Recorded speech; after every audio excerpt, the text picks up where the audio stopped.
des sensations, si je peux le dire. L'adoration est quelque chose qui s'est fait en esprit.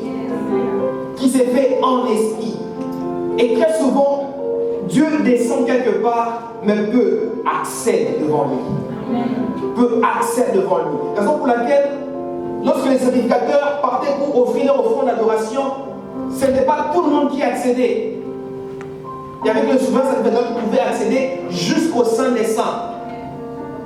Pourquoi quand Jésus-Christ est mort, la première des choses qui s'est passée, que les rideaux du voile étaient déchirés? C'était pour permettre à tout le monde, que tout le monde puisse entrer devant Dieu et se mettre à l'adorer. L'adoration est une relation d'amour. Il n'y a pas d'adoration sans amour. Il n'y a pas d'adoration sans amour. L'adoration n'est pas quelque chose qui est conditionné par rapport à un lieu précis. La femme a dit à Jésus que nos pères ont adoré sur cette montagne, ils ont fait ceci. Mais Jésus a dit que l'heure vient, elle est déjà venue, où ce ne sera ni sur cette montagne, ni sur l'autre montagne. Parce que l'adoration est quelque chose qui ne dépend pas d'un lieu. Qui ne dépend pas d'un lieu. Parce que lorsque Jésus-Christ a renversé, a déchiré le voile en deux, il voulait simplement dire qu'on peut accéder quand on veut et comme on veut. Amen. L'adoration est quelque chose de puissant, Et vous ne savez pas combien le diable envie cela. Vous ne savez pas combien le diable envie qu'il soit adoré. S'il y a des choses que le diable aime, ce n'est pas le pouvoir. Le diable a envie qu'on puisse l'adorer. Et il sait pourquoi il a envie. Il connaît l'importance et l'impact de l'adoration. Amen. Alors, c'est qui un adorateur? C'est qui un adorateur? C'est la question que plusieurs peuvent se poser. C'est qui un adorateur? Premièrement, un adorateur, c'est une personne c'est un fabricant de l'adoration. C'est une personne qui crée son adoration et vient l'apporter au Père. C'est une personne qui crée une adoration et vient l'apporter au Père. C'est un fabricant de l'adoration.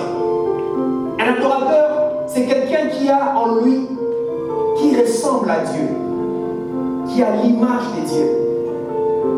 Amen. Est-ce que je peux expliquer ce principe? Adorateur, c'est quelqu'un qui a l'image de Dieu. Vous savez, pourquoi est-ce que Dieu cherche les adorateurs? Pourquoi? Parce que l'un des buts premiers de l'adoration, c'est de redonner à Dieu son image.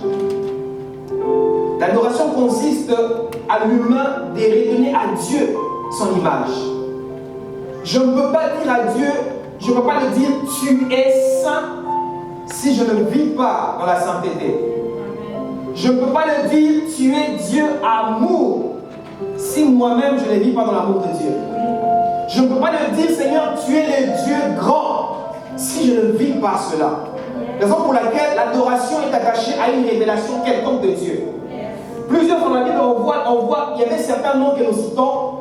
Il y avait des noms comme Bethel, c'était des noms que Dieu, que des hommes donnaient à Dieu. Il y avait des noms comme Jova, Rapha, c'était des noms que les gens vivaient par rapport à une expérience particulière qu'ils avaient avec Dieu. Amen. L'adoration est liée à l'expérience. Et un adorateur, c'est une personne qui a une expérience avec Dieu et qui l'adore. L'adoration est liée à une révélation particulière de la part de Dieu. Raison pour laquelle la Bible dit que non, vous adorez celui que vous ne connaissez pas. Le mot connaissance qui est employé, ce n'est pas la connaissance logos, donc je connais parce que je me suis documenté. Le mot connaissance qui est employé, c'est le mot yada, donc je connais parce que j'ai expérimenté. Et je disais que non, vous adorez, c'est lui que vous n'avez pas expérimenté. Vous adorez, c'est lui que vous n'avez pas expérimenté. Il dit adorer en esprit et en vérité. Pourquoi la vérité? Pourquoi? Parce que ce que je dis, c'est vrai parce que je l'expérimente et je le vis. Plusieurs disent, Seigneur, je suis saint, je suis saint, je suis saint. Mais quand Dieu te regarde, il dit, mais vois un peu. C'est comme un chien qui va dire à un lion, oh papa, Dieu mon père. Le lion va le dire, mais vous voyez un peu.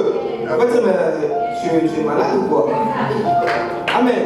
Mais s'il voit un lionceau venir, il dit, oh papa va dire, oui mon fils. Parce que l'adoration, c'est quelque chose de vivant.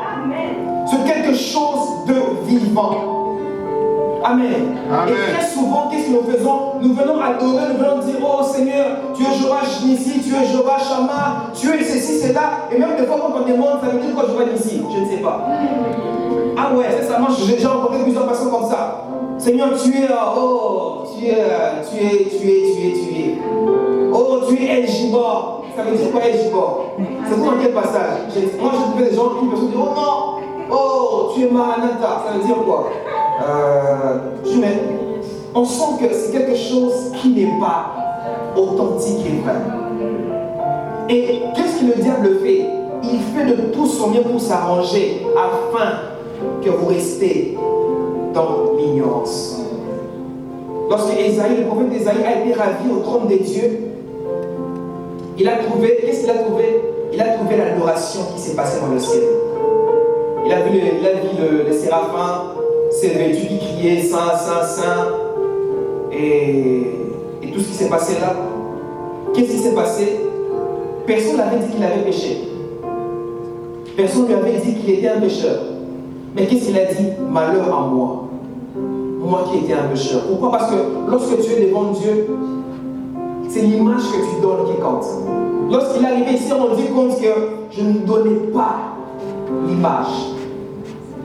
Et qu'est-ce qui arrive des fois lorsqu'on ne respecte pas le modèle céleste? C'est Dieu qui frappe. C'est Dieu qui frappe. Je suis en train d'aller quelque part. Amen. Je suis en train d'aller quelque part. Amen. Et ce réveil ne viendra, ne va se concrétiser que s'il y a des personnes qui sont des adorateurs.